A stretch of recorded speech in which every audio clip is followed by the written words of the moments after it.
यो साधारण सभामा अहिलेसम्म यो जुन तपाईहरुले चाहिँ इतिहासको बारेमा त हाम्रो निरोलाजीले त धेरै कुराहरू भनिसक्नु भएको छ।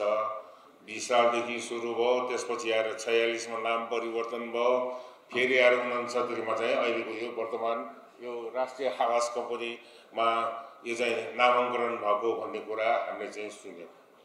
यसको इतिहास चाहिँ लामो छ र चाहिँ समयअनुसार यो जुन भनौं न कम्पनीको यो चाहिँ जुन नाम पनि फेरबदल हुँदै आइरहेको छ र यसले गर्नुपर्ने कामहरू पनि यसको नेचरमा चाहिँ अलिकति फरक आएको कारणले गर्दाखेरि अब हामीहरूले यो वर्तमान अवस्थामा यो कम्पनीबाट यो चाहिँ नेपाल सरकारले त कतिको महत्त्व दिएको छ भन्ने कुरा यो चाहिँ अब आगामीको यो चाहिँ 82-83 को नीति र कार्यक्रममा 109 हैन बुँदामा यो चाहिँ व्यवस्थित आवास र चाहिँ यो चाहिँ जुन जग्गा विकास गर्ने त्यसलाई चाहिँ स्पेशल एउटा चाहिँ विशेष रूपमा त्यसलाई चाहिँ उल्लेख गरेर नीति र कार्यक्रममा त्यो जनाएकैबाट चाहिँ के देखाउँछ त भन्दाखेरि यो नेपाल सरकारले अब यस कम्पनीबाट गर्नुपर्ने जिम्मेदारीहरू धेरै ठुलो रहेको कुरालाई त्यसबाट हामी सबैले बुझ्नुपर्छ भन्ने कुरा म यहाँ भन्न चाहिँ चाहन्छु। र अर्को कुरा अब खास गरेर अब यो जुन साधारण सभा भएको कारणले गर्दाखेरि अब तपाईहरुको यो बन्द सत्रमा तपाईहरुले अब भनौं न यो चाहिँ जुन नीतिमा हामीहरु चाहिँ परिवर्तन गर्नुपर्ने छ कि ऐनमा चाहिँ परिवर्तन गर्नुपर्ने छ कि के गर्नुपर्छ त्यो चाहिँ तपाईहरुले चाहिँ सुझाव यो चाहिँ तपाईहरुको साधारण सभाबाट पारित गरेर मन्त्रालयमा चाहिँ ल्याउनुस्, त्यसमा चाहिँ गर्नुपर्ने काम हामी चाहिँ अगाडि बढाउँछौं भन्ने कुरा म यहाँ चाहिँ भन्न चाहिँ चाहन्छु। मैले अरु अब धेरै लामो कुरा गर्नुभन्दा पनि यो खास गरेर यो चाहिँ अब सुरुमा यो चाहिँ पुनर्वास रिसेटलमेन्टको कन्सेप्टबाट यो चाहिँ बोर्डर एरियामा चाहिँ साउथ बोर्डर एरियामा यो चाहिँ सेटलमेन्टहरु गर्नुको लागि सुरु गरेको। तर अब अहिले आएर चाहिँ के हो भन्दाखेरि वर्तमान अवस्थामा अघि भर्खरै यो चाहिँ के छ भन्दाखेरि हामीले चाहिँ भोगेका कुराहरू कस्तो भन्दाखेरि यो चाहिँ क्राइसिस आउँछ, क्यालामिटिजहरु आउँछन्, त्यसमा चाहिँ के हो भन्दाखेरि घरबेकाहरू घरविहीन हुन्छन् भएको कारणले गर्दाखेरि अब चाहिँ अब व्यवस्थित आवास हामीले चाहिँ बनाउँदाखेरि कस्तो हुनु पर्यो त भन्दाखेरि यो चाहिँ बनाउनको लागि मात्रै बनाएर आवासमा चाहिँ मान्छेहरू चाहिँ अहिलेको जमानामा चाहिँ के हो भन्दाखेरि बस्न जाँदैन भन्ने कुरा त योभन्दा अगाडिका यो चाहिँ उदाहरणहरू चाहिँ नेपाल सरकारले बनाएको भवनहरूको बारेबाट पनि हामीले चाहिँ त्यसमा चाहिँ लेसन हामीले चाहिँ लर्न गर्नुपर्छ भन्ने कुरा मलाई लागेको छ। अब हामीहरु चाहिँ के हो भन्दाखेरि जग्गा विकास पनि गर्नु छ। जग्गा विकासमा चाहिँ के हो भन्दाखेरि अहिले चाहिँ नेपालीहरूलाई न्यूनतम रूपमा चाहिँ आवश्यक पर्ने यो चाहिँ के छ भन्दाखेरि जीवन यो आय आर्जन गर्न सक्ने किसिमको बस्ती विकास चाहिँ हुनुपर्छ। यो खाली चाहिँ आवास बनाएर यो चाहिँ के हो भन्दाखेरि के गर्नै नसक्ने गरिकन गरेर त भएन नि त। यो त के हो भन्दाखेरि हरेक मानवले यो चाहिँ के हो भन्दाखेरि आफू बसेको ठाउँबाट के आय आर्जन गरेर आफ्नो परिवारलाई पाल्न सक्ने खालको चाहिँ त्यो वातावरण तयार भएको खण्डमा न अनि हामीले चाहिँ राम्रो गर्न सक्छ।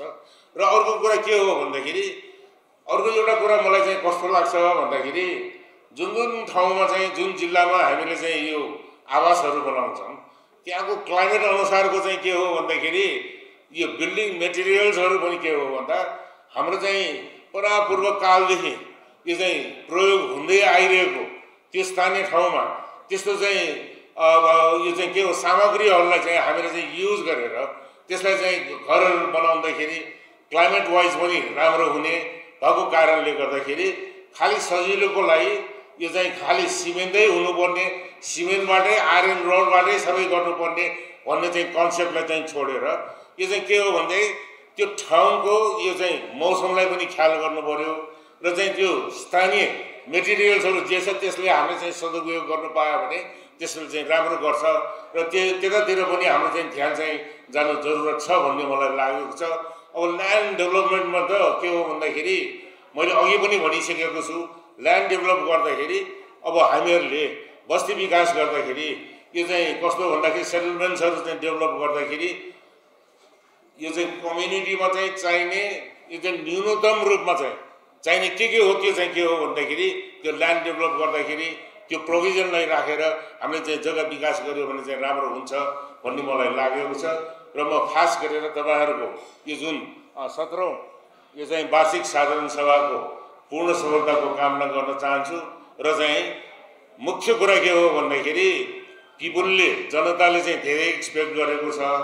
त्यो एक्सपेक्टेसन अनुसारको चाहिँ मिट गर्नुको लागि अब यो चाहिँ कम्पनी भित्र रहेको चाहिँ कमी कमजोरीहरू जुन छ त्यो कमी कमजोरीहरूलाई चाहिँ अब करेक्सन गरेर फास्ट रूपमा चाहिँ अब हामीले चाहिँ आफ्नो कामहरू चाहिँ अगाडि बढाएर हरेक नेपालीको मन जित्ने काममा चाहिँ हामी अगाडि बढ्न सकोस्, यही मेरो शुभकामना छ। र मेरो भनाइ यही टिकाउँछु। हस्, धन्यवाद। यस कम्पनीको पूर्व अध्यक्षको हैसियतले र शहरी विकास मन्त्रालयको पूर्व सचिवको हैसियतले यो कम्पनीसँग ज्यादै नजिकमा बसेर मैले काम गर्ने अवसर पाएँ र निकै गौरवशाली इतिहास भएको यो कम्पनी हो। तर पनि अब गौरवशाली इतिहासले अहिले वर्तमानको बोझ बोक्न सक्दैन। देशमा ठुलो राजनीतिक परिवर्तन भइसकेको छ, राज्यको पुनर्संरचना भएको छ र देशका समस्याहरू र विकासका चाहिँ मुद्दाहरू पनि धेरै बदलिसकेका छन्।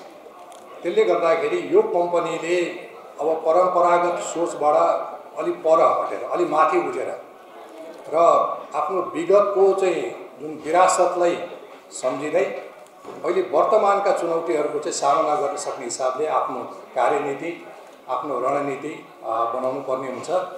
र विशेष गरिकन देशमा अहिले जुन किसिमको विपद पछिको पुनर्निर्माणको जुन आवश्यकता छ, भूकम्प, बाढी, पहिरो, डुबान जस्ता समस्याले देश आक्रान्त हुने अवस्थामा धेरै मानिसहरू घरबार विहीन हुन्छन्। ती घरबार विहीन हुने परिवारको लागि तत्कालको लागि अस्थायी आवास, त्यसपछि चाहिँ स्थायी आवासको लागि काम गर्नको लागि सरकारलाई पनि धेरै गाह्रो परेको छ। त्यो गर्ने संयन्त्रहरू कमजोर छ।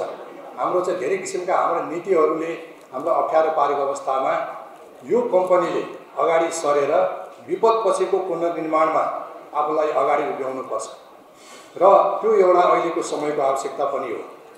अर्को कुरा, अहिले पहाडबाट तराईमा जनसङ्ख्या झरिरहेको छ, तराईको जनसङ्ख्या बढ्दो छ, पहाडको जनसङ्ख्या घट्दो छ, बस्तीहरू रित्तिँदैछन्। यहाँहरूलाई जानकारी छ कि हाम्रो 2078 को तथ्याङ्कले देशमा 5 लाख घरहरू खाली छ। ती 5 लाख घरमध्ये बागमती प्रदेशमा मात्रै 1.5 लाख घरहरू खाली छ। ती घरहरू कति घर पक्की छन्, कति निकै मौलिक वास्तुकलाले युक्त छन्, धेरै राम्रा घरहरू छन्, ती घर खाली छन्। ती खाली घरहरूलाई कसरी व्यवस्थापन गर्ने भन्ने बारेमा पनि अब हामीले सोच्नुपर्छ र ती घरलाई कुनै न कुनै रूपमा आवासीय हुँदैन भने अरू उपयोगमा ल्याएर त्यो घरहरूलाई चाहिँ हामीले उपयोग गर्ने काममा चाहिँ यो कम्पनीले काम गर्न सक्छ। किनभनेदेखि यो कम्पनी भनेको एउटा व्यावसायिक संस्था हो। यसले जग्गा किन्न सक्छ, बिक्री गर्न सक्छ, ऋण लिएर चाहिँ आवास इकाइहरू बनाउन सक्छ र त्यो बिक्री गर्न सक्ने हुनाले सरकारका विभाग र मन्त्रालयबाट यो गर्न सकिँदैन। त्यसकारणले सरकारको यो अङ्गको हिसाबले एउटा व्यावसायिक संस्थाको रूपमा यसले काम गर्नुपर्ने हुन्छ। र अहिले एउटा चाहिँ संविधानले बस्ती विकासको जुन जिम्मेवारी अहिले प्रदेश सरकारलाई दिएको छ, यो सङ्घीय सरकारको जिम्मामा छैन। त्यसकारण प्रदेश सरकारसँग पनि यो कम्पनीले नजिकमा रहेर काम गर्नुपर्ने अवस्था चाहिँ छ। किनभनेदेखि संविधानको हामीले जुन अनुसूची अनुसारको हाम्रो जिम्मेवारी हामीले वहन गर्नुपर्छ र सहरीकरण अब बढिरहेको सन्दर्भमा विशेष गरी सहरमा सहरी गरिबको लागि, सुकुम्बासीहरूको लागि र अव्यवस्थित जुन बसोबास छ स्लम इम्प्रुभमेन्टको लागि पनि अब यो कम्पनीले अगाडि बढ्नुपर्ने हुन्छ। किनभनेदेखि हामीले स्लम इम्प्रुभमेन्टको राम्रो नमुना अझ पनि पेश गर्न सकेका छैनौँ। अब यो ढिला पनि भइसकेको हुनाले यस कम्पनीले आगामी दिनमा त्यो सुकुम्बासी बस्ती व्यवस्थापन र स्लम इम्प्रुभमेन्टका प्रोग्राम पनि अगाडि बढोस् भन्ने म चाहन्छु। र ठुला सहरका छेउछाउमा चाहिँ केही आधुनिक बस्तीहरूको निर्माण, सहरी बस्तीहरूको निर्माणमा यो लाग्नुपर्छ।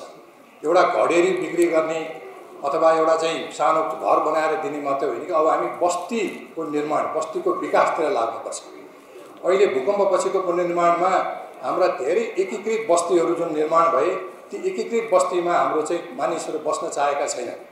करोडौँ अरबौँ रुपियाँ खर्च भएको छ, तर मानिसहरू त्यहाँ बस्न चाहेका छन्। किनभनेदेखि त्यहाँ जीविकाको व्यवस्था छैन।